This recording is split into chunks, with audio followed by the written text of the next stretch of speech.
নমস্কার, আপনারা দেখছেন ডিজিটাল বাংলার বিশেষ প্রতিবেদন রণক্ষেত্র, আর আপনাদের সাথে আমি কিংসুক। এর আগে রণক্ষেত্রে যখন ভারতবর্ষের সাথে চীনের সম্পর্ক খারাপ ছিল, পরভাবে প্রত্যেকটি ঘটনা আপনাদের সামনে তুলে ধরেছি। আজ 15ই আগস্ট, ভারতের স্বাধীনতা দিবস। দীর্ঘ বহু বছর আগে স্বাধীন হয়েছিল ভারত, আর তারপর পেরিয়ে গেছে অনেকটা পথ। কি অবস্থায় রয়েছি আমরা? এখনো চলছে সেই চীনের সাথে জোর সম্পর্কের বিভিন্ন কথা। প্রতিনিয়ত বিভিন্ন ধরনের অস্ত্র নিয়ে এক ভয়াবহ পরিস্থিতির সৃষ্টি হয়েছে। আর ঠিক তাই স্বাধীনতা দিবসের আগে বলা যেতেই পারে ভারতবর্ষের সবচেয়ে বড় পাওনা, অবশেষে রাফায়েল বিমান পা রাখল ভারতের মাটিতে। শক্ত হলো বায়ুসেনার হাত, আর ঘুম উড়ল প্রতিবেশী তথা ভারতের শত্রুপক্ষে।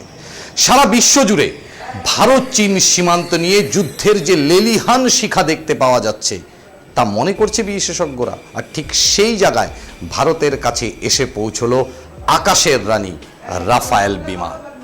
এই রাফায়েল বিমান যখন ভারতবর্ষে এসে পৌঁছয় ঘুমোরে প্রতিবেশীদের। আপনাদের এই রাফায়েল বিমানের তথ্যে যাওয়ার আগে আরো অন্য কিছু তথ্য তুলে ধরি আজ। লাদাখে 1147 কিলোমিটার দীর্ঘ এলাকা নিয়ে উত্তেজনার পারদ-চরমে। আপনারা দেখতে পাচ্ছেন সেই ছবি। যে কোনো রকম পরিস্থিতিতে ভারতের অন্তর্ভুক্ত এই জায়গাটিকে দখল করতে মরিয়া বেজিং সরকার, আর সেই লক্ষ্যকে সামনে রেখেই আকসাই চীনে ইতিমধ্যে 50,000 সেনা জমায়েত করেছে তারা, যা ছবি আপনারা দেখছেন। খাতায় কলমে আন্তর্জাতিক চুক্তি অনুযায়ী দীর্ঘ আলোচনার পর সেনা সরানোর কথা বললেও বাস্তব চিত্রটা কিন্তু একদমই ভিন্ন। ইতিমধ্যে আকসাই চীনে সেনার পাশাপাশি চীন ডিফেন্স রেডার বসিয়েছে, অর্থাৎ মাটি থেকে মিসাইল নিক্ষেপ বা বিক্ষেপ করার জন্য যে পরিকল্পনা, তার বাস্তব রূপ নিয়েছে তারা। ভারত কি পিছিয়ে রয়েছে? না, পিছিয়ে নেই ভারত। আপনাদের দেখাবো ইতিমধ্যে T-20 ট্যাঙ্কের এক বিশেষ স্কোয়াড্রন 4000 সেনা সহ মোতায়েন করেছে ভারতবর্ষ দৌলতবেগ ওল্ডিতে।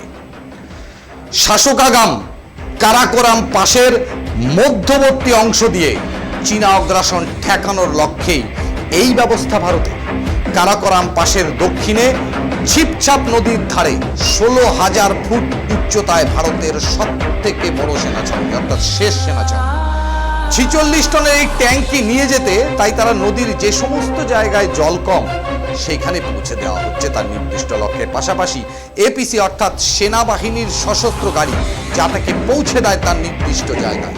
আর সেনাদের হাতে কি তুলে দেওয়া হয়েছে জানেন? MM777 150mm হাউজার, আর তার সাথে 130mm, অর্থাৎ এই শাসকগমের সমস্ত কিছুতেই আন্দোলন।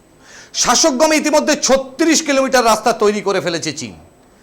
1963-তে শাসকগমে 51,163 বর্গ কিলোমিটার এলাকা বেআইনিভাবে পাকিস্তান তুলে দেয় চীনের হাতে। কারাকোরামের সঙ্গে লাসা আর কাশগড়, যাকে বলা হয় G219 হাইওয়ে, জোড়ার চেষ্টা করেছে বেজিং সরকার। তাদের মূল লক্ষ্য এই নতুন হাইওয়ে তৈরি করে লাসা কাশগড় হাইওয়ের সঙ্গে কাশগড় ইসলামাবাদ কারাকোরাম হাইওয়ে, যাকে বলা হয় G318, যুক্ত করা।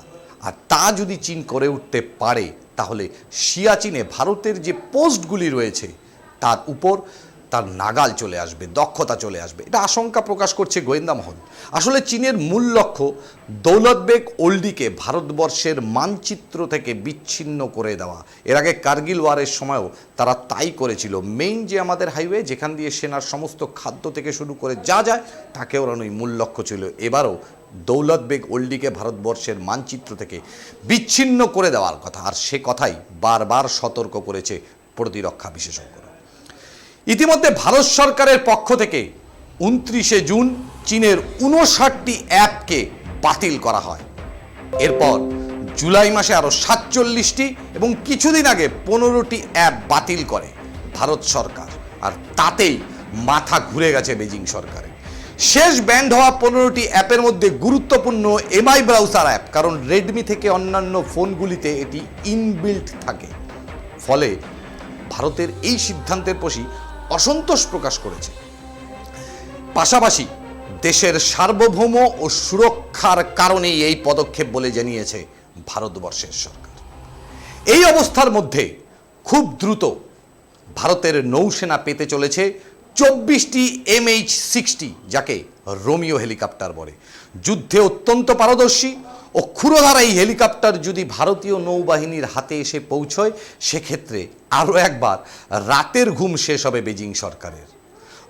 রোমিও হেলিকপ্টারকে বলা হয় সাবমেরিন হান্টার। অত্যন্ত অত্যাধুনিক এই হেলিকপ্টার, আপনাদের শুধু আমি 3টি জিনিস দেখাবো, তাহলেই আপনারা বুঝতে পারবেন। দেখুন কি রয়েছে এর গুণগত মান। এই হেলিকপ্টারের গুণগত মান নির্ভর করে একটি হেলিকপ্টারের তার পাখাটি অর্থাৎ রোটার যেটাকে বলা হয় কত ছোট হবে। এর রোটারটিকে কিন্তু ভাঁজ করা যায়। রোমিওর রোটার ফোল্ড হয়ে যায় এবং স্বভাবতই খুব ছোট জায়গায় সে নামতে পারে। যে কোনো রকম নৌসেনার জাহাজে তাকে ল্যান্ড করানো সম্ভব। Flare forward looking infrared sensor, অর্থাৎ ইনফ্রারেড যে সমস্ত সেন্সার মূলত নির্ভর করে, ইনফ্রারেড কথাটি আপনাদের জানাই, তাপমাত্রার উপর। এই হেলিকপ্টারের সামনে 2টি সেন্সার লাগানো থাকে, যে কোনো সময় যে কোনো জায়গায়, সে জঙ্গল হোক বা জলের নিচে হোক, রাস্তার উপরেই হোক না কেন, টেম্পারেচার থাকলেই সে নির্দিষ্ট যে লক্ষ্য তা সে দেখতে পাবে। অর্থাৎ জঙ্গলের ভিতর গাছের সাথে যদি কয়েকজন মানুষ ঘোরাঘুরি করে, গাছের টেম্পারেচারের চাইতে বেশ খানিকটা টেম্পারেচার বেশি হবে মানুষের শরীরের যে নর্মাল তাপমাত্রা থাকে। তাই অতি সহজেই সে মানুষের টেম্পারেচারকে গেস করবে এবং ফলশ্রুতিস্বরূপ পরিষ্কার চিত্র তার সামনে ফুটে উঠবে আর অনায়াসে ধ্বংস করতে পারবে শত্রুপক্ষকে। দেখছেন সেই ছবি, এই যে দেখতে পাচ্ছেন মানুষের টেম্পারেচার, দেখুন কিভাবে ধ্বংস করা সম্ভব এই হেলিকপ্টার দিয়ে। আর এই ইনফ্রারেড সেন্সারের হাত থেকে কেউ রক্ষা পাবে না। এটাই এই রোমিওর বিশেষত্ব, যা পেতে চলেছে নৌসেনা। AAR missile approach warning system. রোমিওর সামনে নির্দিষ্ট জায়গায় যে সেন্সার আছে, তার ফলে সে যে কোনো সময় যে কোনো দিক থেকে যখন কোনো মিসাইল আসে তাকে ডিটেক্ট করতে পারে। আপনাদের জানিয়ে রাখি, মিসাইলগুলি কিন্তু টেম্পারেচারের উপর নির্ভর করে তার নির্দিষ্ট লক্ষ্যে পৌঁছে। আপনারা ভালো করে দেখুন, তাহলে আপনারা বুঝতে পারবেন। যখনই রোমিও বুঝতে পারে যে তার দিকে মিসাইল ধেয়ে আসছে, ঠিক সেই সময় তার মাথার উপরে এবং মাঝখানের কিছু জায়গা থেকে আগুনের গোলার মতো বিভিন্ন ফায়ার ইনফ্রারেডগুলো ছড়িয়ে পড়ে, ফলে তার টেম্পারেচার অনেক বেশি হয়। আর এই কারণেই সে মিসাইলগুলিকে তার লক্ষ্যে হতে দেয় না, নির্দিষ্ট লক্ষ্যে পৌঁছতে পারে না মিসাইল, লক্ষ্যভ্রষ্ট হয়।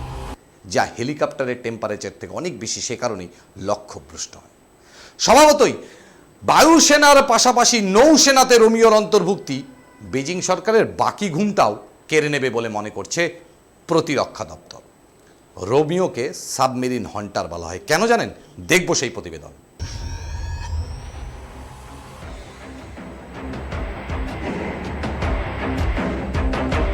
ভারতীয় নৌসেনা আর তাতে রোমিও খুব অল্প জায়গা থেকে ল্যান্ড করতে পারে। ফোল্ড হয় তার রোটার, আর তারপর দেখুন সেই ছবি, কি করতে পারে রোমিও।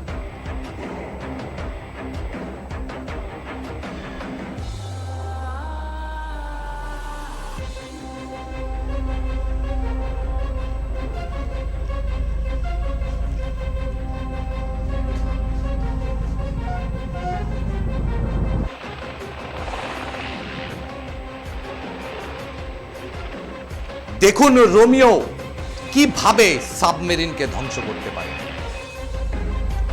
সমুদ্রের তলে পৌঁছে গেল নির্দিষ্ট ইনফ্রারেড, আর তাতে ডিটেক্ট হচ্ছে সাবমেরিন। এবার সে তার রকেটটা, তার বোমাকে লঞ্চ করে দিল সমুদ্রে। যেই রেড হয়ে গেল ইনফ্রারেড, হিট করবে নির্দিষ্ট সাবমেরিনে। That's why the Romeo is called submarine hunter. দেখুন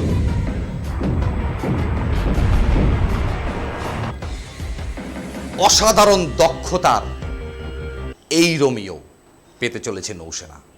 স্বভাবতই বায়ুসেনার পাশাপাশি নৌসেনাতে এই অন্তর্ভুক্তি আরও কয়েক ধাপ এগিয়ে নিয়ে যাবে, আর ঘুম উড়বে প্রতিবেশী দেশসহ শত্রুপক্ষে। ক্ষমতায় যখন প্রধানমন্ত্রী ভারতবর্ষের ক্ষমতায় আসলেন, প্রথমে তিনি বলেছিলেন মেক ইন ইন্ডিয়া। করোনা হওয়ার সময় দ্বিতীয়বার তিনি বললেন আত্মনির্ভর ভারত, আর সে লক্ষ্যেই তাই ভারতের প্রতিরক্ষা দপ্তর অস্ত্রে আত্মনির্ভর হতে চাইছেন। ইতিমধ্যে কেন্দ্রীয় সরকার 101 রকমের প্রতিরক্ষা সরঞ্জামের আমদানির উপর নিষেধাজ্ঞা জারি করেছে। অর্থাৎ দেশীয় সংস্থা ডিআরডিও সহ অন্যান্য সংস্থার মাধ্যমে যুদ্ধের প্রয়োজনীয় যুদ্ধাংশ তৈরি করবে ভারতবর্ষ, আর তাদের কাছ থেকে সরকারিভাবে তা কিনে নেবে ভারতের সামরিক বাহিনী।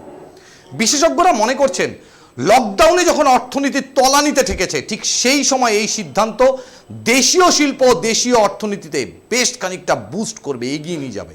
প্রায় 4 লক্ষ কোটি টাকার বরাদ দেওয়া হবে দেশীয় সংস্থাগুলিকে, আর তার মধ্যে 50,000 কোটি টাকার বরাদ আর্থিক চলতি বছরেই পেতে পারেন বলে মনে করেছে প্রতিরক্ষা দপ্তর।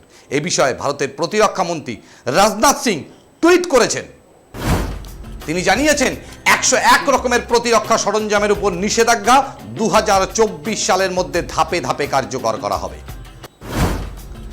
স্থলবাহিনী এবং বায়ুসেনার জন্য 1.30 লক্ষ কোটি টাকা এবং নৌবাহিনীর জন্য 1.40 লক্ষ কোটি টাকার আমদানি বন্ধ করার সিদ্ধান্ত গ্রহণ করেছে ভারতের প্রতিরক্ষা দপ্তর। চলতি আর্থিক বছরে দেশের প্রতিরক্ষা সরঞ্জাম উৎপাদনের জন্য 52,000 কোটি টাকার বরাদ দেওয়া হবে দেশীয় সংস্থাকে। আগামী 6 থেকে 7 বছরের মধ্যে দেশীয় সংস্থাগুলি প্রতিরক্ষা সরঞ্জাম উৎপাদনের জন্য 4 লক্ষ কোটি টাকার বেশি বরাদ পাবে। দেশীয় শিল্পে তৈরি হবে স্বয়ংক্রিয় স্নাইপার রাইফেল, রকেট লঞ্চার, ক্ষেপণাস্ত্র এবং কামান। থাকবে ছোট যুদ্ধজাহাজ, ডুবোজাহাজ শনাক্তকারী সোনার। তৈরি হবে র্যাডার, হেলিকপ্টার, ছোট যুদ্ধ বিমান। দেশীয় শিল্পে তৈরি হবে উন্নত মানের বুলেট প্রুফ জ্যাকেট। ফলে আমদানির বদলে দেশীয় শিল্পের উপর গুরুত্ব দিতে চাচ্ছে বর্তমান কেন্দ্রীয় সরকার। যদিও এর গুণগত মান বর্তমান প্রেক্ষিতে কতটা উন্নত হবে তা নিয়ে বিস্তর প্রশ্ন থাকতেই পারে, বা আলোচনার সময় হয়তো এখন আসে। এবার আসি আরো গুরুত্বপূর্ণ তথ্যে।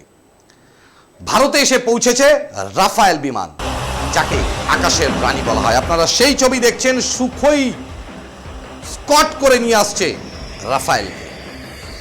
কিছুদিন আগে আম্বালাও তার বায়ুসেনার ঘাঁটিতে 5টি রাফায়েল বিমান অবতরণ করে, আর তাকে স্বাগত জানাতে আম্বালায় হাজির ছিলেন এয়ার মার্শাল রাকেশ কুমার সিং ভাদৌরিয়া। এই নতুন অতিথিকে স্বাগত জানাতে প্রস্তুত ছিল জন কামান। নতুন অতিথি আসার পরেই ভারতের প্রধানমন্ত্রী টুইট করেন। টুইটে তিনি বলেন, রাষ্ট্রের সুরক্ষার চেয়ে বড় পুণ্য, ব্রত এবং যোগ্য আর কিছু হতে পারে না। টুইট করেন প্রতিরক্ষা মন্ত্রী রাফায়েল আসার পর। কি বলেন? রাফায়েল ভারতে আসার ফলে এক নতুন যুগের সূচনা হলো, যা ভারতের বায়ুসেনার ইতিহাসে বৈপ্লবিক পরিবর্তন আনবে। রাফায়েল ভারতে প্রবেশ করার পর ভারতের নৌসেনার পক্ষ থেকে তাকে প্রথম স্বাগত জানানো হয়। কি জানেন? আইএনএস কলকাতা। বলা হয় গর্বের উড়ান, হ্যাপি ল্যান্ডিং যখন আসতে থাকে। এরপরেই নতুন অতিথি রাফায়েলকে এসকর্ট করে নিয়ে পৌঁছে দেয় বায়ুসেনার দুটো সুখোই 30। অবতরণের আগে নিশ্ছিদ্র নিরাপত্তার চাদরে মুড়ে ফেলা হয় আম্বালার বায়ুসেনার ঘাঁটিকে। আম্বালা সংলগ্ন ধুলকোট, বলদেবনগর, গড়নালা, পঞ্চখোরা গ্রামে লাগু হয় 144 অর্থাৎ 144 ধারা। বাড়ির ছাদের উপর উঠতে গ্রামবাসীদের নিষেধ করা হয়। আসলে কিভাবে, কোথায় আকাশের রানীকে রাখা হবে তা কোনো মতেই শত্রুপক্ষের কাছে যাতে খবর না পায়, সেই লক্ষ্যেই এই উদ্যোগ বলে জানা গেছে প্রতিরক্ষা দপ্তরের পক্ষ থেকে। আর সত্যি তো হবেই না বা কেন? আমরা আমাদের মারণাস্ত্র, আমরা আমাদের অস্ত্র কোথায় রাখবো তা কি আমরা জানাবো? আমরা সংবাদ মাধ্যমও তা জানাবো না, কারণ যেটা দেশের সুরক্ষার স্বার্থে। পাশাপাশি ড্রোন ওড়ানো ও ছবি তোলাও সম্পূর্ণরূপে নিষিদ্ধ ছিল এই এলাকায়। এই পরিস্থিতিতে সামরিক শক্তির দিক থেকে ভারত যখন সম্পূর্ণরূপে নিজেকে মেলে ধরতে সক্ষম হয়ে উঠছে, বিশ্বের অন্যান্য দেশগুলির সহযোগিতা পাচ্ছে, এক ভয়ঙ্কর তথ্য উঠে আসছে সেই সময়। কি তথ্য? জৈব যুদ্ধের জন্য হাত মিলিয়েছে ভারতের দুই প্রতিবেশী চীন ও পাকিস্তান। আমরা বলিনি, বলছে গোয়েন্দা রিপোর্ট। ধর্মের নামে শপথ নিয়েছেন এক প্রধানমন্ত্রী, আরেকজন ধর্মকে গুরুত্বই দেন না। তবে এরা বন্ধুত্বের হাত বাড়িয়েছেন মানব সভ্যতার সব থেকে ভয়ঙ্কর ধ্বংসলীলায়। পশ্চিমী গোয়েন্দা রিপোর্ট কিন্তু একথাই বলছে। আপনাদের দেখাবো কি বলছে গোয়েন্দা রিপোর্ট। পাকিস্তান এবং চীন গোপনে সেরে ফেলেছেন সামরিক চুক্তি। কি সেই সামরিক চুক্তি? জৈব অস্ত্র তৈরি করার ক্ষেত্রে সম্মত হয়েছে দুদেশ। অ্যানথ্রাক্স গবেষণা নিয়ে প্রায় 3 বছরের চুক্তি হয়েছে দুদেশের মধ্যে। হেমলেটকে সামনে রেখেই এই চুক্তি বলছে গোয়েন্দা রিপোর্ট। পাক সেনার ডিফেন্স সায়েন্স অ্যান্ড টেকনোলজি অর্গানাইজেশনের সাথে গোপন টুইট করেছে চীনের মিলিটারি কমিশন, অর্থাৎ যাকে বলা হয় ডেস্ট্রো। সংক্রমণ রোগের গবেষণা নিয়ে চুক্তি বলছে গোয়েন্দা রিপোর্ট। এই গবেষণায় সর্বোত্তভাবে সাহায্য করেছে চীনের বিতর্কিত উহান ল্যাব। চীনের উহান ল্যাব পাকিস্তানি বিজ্ঞানীদের জৈব অস্ত্র তৈরির প্রশিক্ষণ দিচ্ছে বলে জানিয়েছে গোয়েন্দা দপ্তর। ত্রিমিন কঙ্গো হ্যামারেজিক ফিভার ভাইরাস তৈরি করার চেষ্টায় চীন ও পাকিস্তান। ভাইরাসের মারণ ক্ষমতা ইভালো ভাইরাসের মতো। নির্দিষ্ট জাতিকে টার্গেট করে জিনগত ভাইরাস বানানোর চেষ্টা চালাচ্ছে চীন। ভারতীয়, আফ্রিকান, ইউরোপিয়ান এই ধরনের জাতি ধ্বংসকারী মারণ ভাইরাস তৈরি হচ্ছে এতে।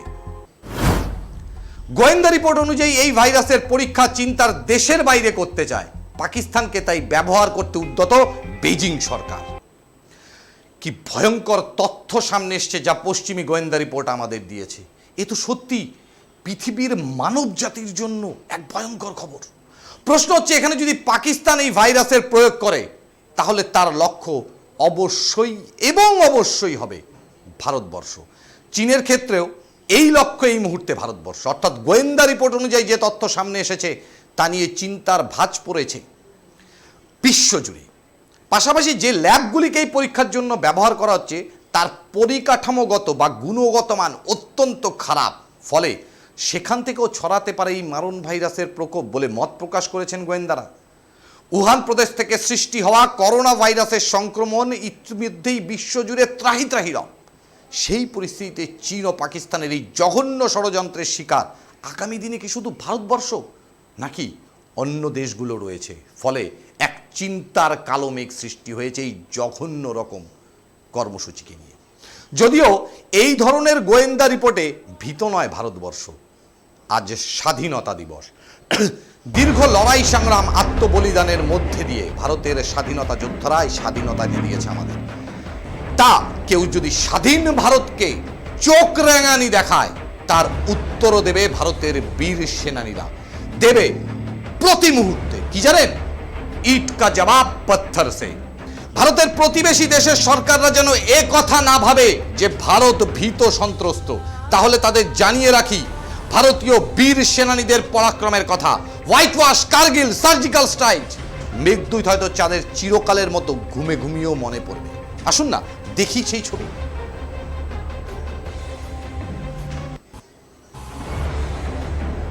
The brave Indian soldiers who can fight for their country.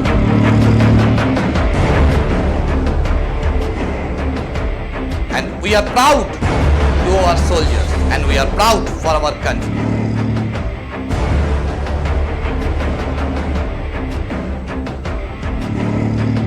We always feel proud for our country. We always feel be a part of Indian civilization. We salute our soldiers.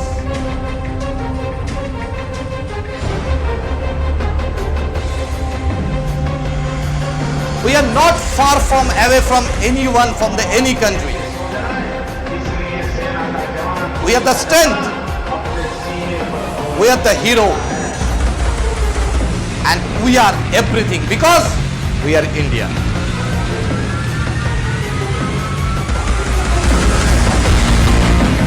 দেখছেন সেই ছবি। আমরা পিছিয়ে নেই, আমরা এগিয়ে আছি, কারণ আমরা ভারতবাসী।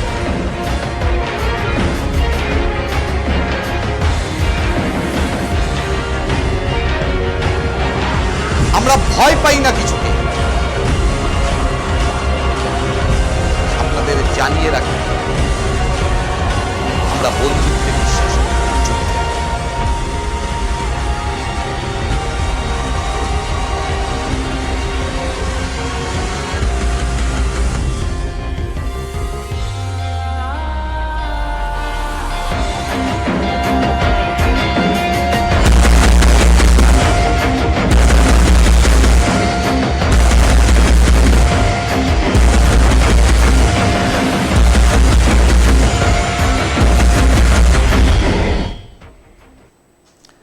একটি কথা আপনাদের জানিয়ে রাখি, এতক্ষণ আপনারা যা দেখলেন সেটা কিন্তু শুধু ট্রেলারের ফার্স্ট পার্ট, নেম কাস্টিং।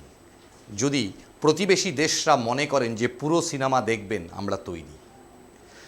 ভারতের প্রতিবেশী দেশদের জেনে রাখা উচিত নিউটনের থার্ড লর কথা, সব ক্রিয়ার সমান ও বিপরীত প্রতিক্রিয়া আছে। তাই যুদ্ধ নয়, আমরা সৌভ্রাতৃত্বের বন্ধনে এগিয়ে চলতে ভালোবাসি, এর নামই ভারতবর্ষ। আর তাকে যদি কেউ লাঞ্ছিত করার চেষ্টা করে, তার উত্তর দিবে বীর সেনা জওয়ানদের সাথে সাথে ভারতবর্ষের প্রত্যেকটি মানুষ। ভারত চিরকালই তার প্রতিবেশী দেশদের সম্মান জানিয়ে এসেছেন, আর প্রয়োজনে সঠিক ভাষায় সঠিক উত্তর দিয়েছেন। আজ স্বাধীনতার এত বছর পরেও ভারতের প্রতিবেশী দেশগুলির ষড়যন্ত্রের কারণে প্রতিনিয়ত বারবার বীর জওয়ানদের শহীদ হতে হচ্ছে। তবে এ কথা কোনো মূল্যেই ভারতবর্ষ তার সম্মানহানি হতে দেবে না, জানিয়ে রাখতে চায় স্বাধীনতা দিবসে। তাই একদিকে যেমন শ্রদ্ধার্ঘ ভারতীয় বীর জওয়ানদের, পাশাপাশি প্রতিজ্ঞাবদ্ধ ভারত মায়ের সম্মান রক্ষার্থে ভারতের প্রতিটি জনতা। কারণ আমরা যে ধর্মেরই হই না কেন, আমরা যে কোনো জাতিরই হই না কেন, আমাদের একটি পরিচয়, আমরা ভারতবাসী এবং আমরা ভারতবাসী। সকলে ভালো থাকবেন। স্বাধীনতা দিবসের অনেক অনেক শুভেচ্ছা ডিজিটাল বাংলা পরিবারের পক্ষ থেকে প্রত্যেকটি দর্শক বন্ধুকে। আপনারা সঙ্গে থাকবেন প্রতিনিয়ত আমাদের সাথে। আমরা আবার তুলে ধরব নতুন কিছু তথ্য নতুন এপিসোডে আপনাদের সামনে।